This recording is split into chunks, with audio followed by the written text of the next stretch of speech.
Well, a very good morning, everybody, for Monday, the 12th of April. After 109 days, the return of instructing, and certainly Colin and I are very happy to finally see this back. And of course, step two in the government's roadmap. Let's see what the weather's got in store for us today. So, synoptic picture.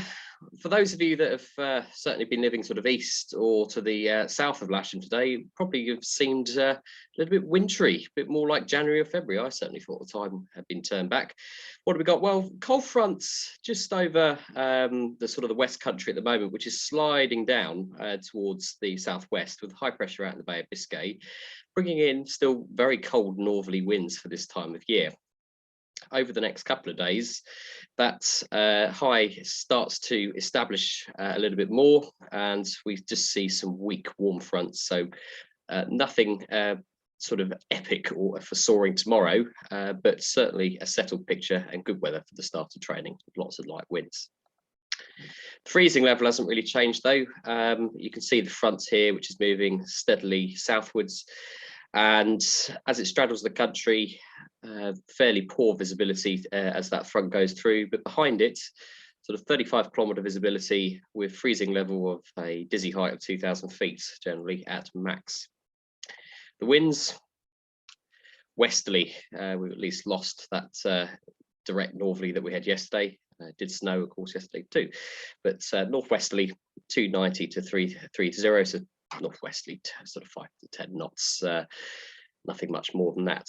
Satellite picture, you can see the front straddled over the UK, and behind it, nice sort of air behind it, but that's not going to really reach us until mid to late afternoon. It's going to be sort of fairly overcast at top heights until then, and the public forecast is even more pessimistic. I don't think it's going to be this bad, showing heavy snow until sort of 10 o'clock, followed by fog, and then eventually by midday it improves. But as we look at the rain radar, I don't think there's anything in particular which necessarily, of course, you can just see the showers out to the east and down towards Exeter, but looking to the northwest of us where the wind's coming from, there's nothing really left. So we might get one more snow shower, but I think after that we should be good. Top temperature today, well, still bring your hat and coat.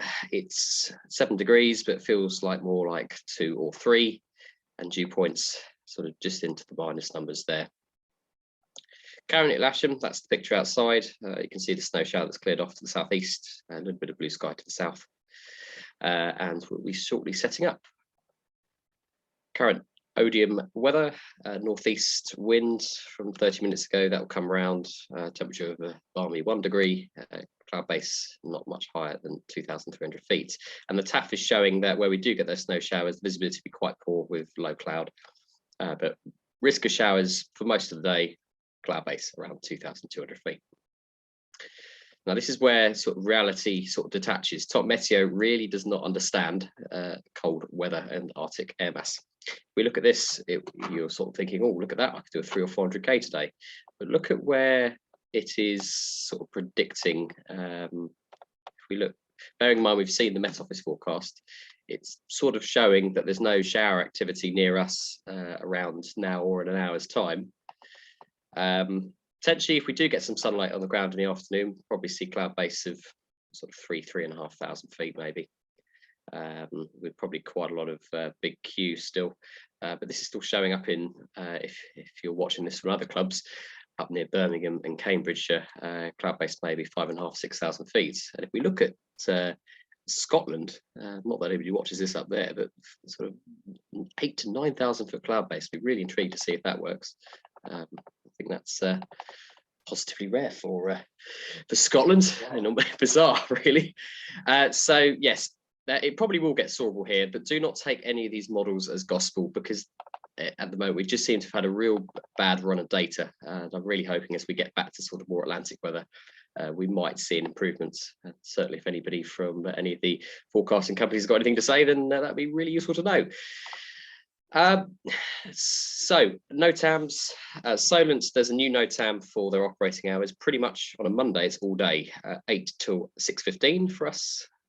So that's active. They were pretty helpful with transits yesterday, but check each day to what is happening. Still no danger area crossing service available for Salisbury Ops, Salisbury Plain danger areas. Nothing else relevant in that area. Fairford active all day. Paragliders whizzing around in certain places. 36, double check that. More paragliders. Don't get too close to Windsor Castle at the moment. There's a rat for the Queen to mourn. Probably some activity up near Old Warden, but yeah, and usual other danger areas and Farnborough active. Now, obviously, it's not just us restarting instruction today. There's going to be a hell of a lot of other schools reopening, which I know have got a full schedule, as have most of the other flying schools. So keep your eyes out. It's going to be very busy, and instructor and pilots alike are fairly rusty, to say the least. We're just going to go back to the slide pack. I put a few things just to consider. Key points for today on the ground. We're back to a normal setup onto 2.7 with cables and sort of standard launch point setup. So certainly no walking across the airfield as we were. If you're not sure about something, even though it's a task that you've done a lot of times, please just ask. There's nothing that's so stupid as a stupid question. But if you just let us know, we can help, rather that than get the cable hooked on the wrong hook. And if anything looked dangerous, just say stop. Good look out across the landing areas. A few people were not doing that, and tugs were having to sort of reposition around you. And remember those old sort of things you learned as soon as you came to gliding: treat winch cables and propellers as live, and just be absolutely certain you are connecting the right cable to the right hook and have the right link. Hangar is still getting reorganized as gliders sort of come in and out of, there's been a few that have been in maintenance just coming in and out. So there might be some in unfamiliar places, but just be careful doing that. There will be a jet movement today around 11:45 from Greece, which will be coming up from the southwest. So just remember strobe, keeping away from the runway, thinking about that. Rule of 6 as well. And finally, just thinking about once we're in the air, make sure we've got your FLARM on, radio on, and audible, and GPS is on. And if you are flying dual, mask on. And one pet hate from me, please don't, when you're getting in the glider, let the parachute sit on the stick. It blocks the frequency, and all the time pilots get all of this noise of you having a chat about what you're about to do. Not very useful. Other safety points, as you can see there, about winch launching and stuff, and we can always pick you up a buggy. Don't stretch the glide.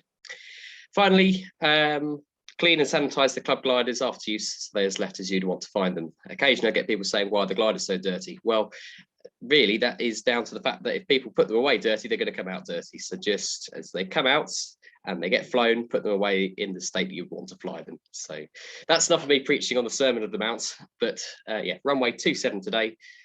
Really good to see everybody back, I'm sure. And yeah, just keep an eye out for that jet movement. And I'm very pleased to say the restaurant's open too, and the bar. So, if we don't see you today, we'll see you a bit later in the week. But from me, it's bye-bye for now.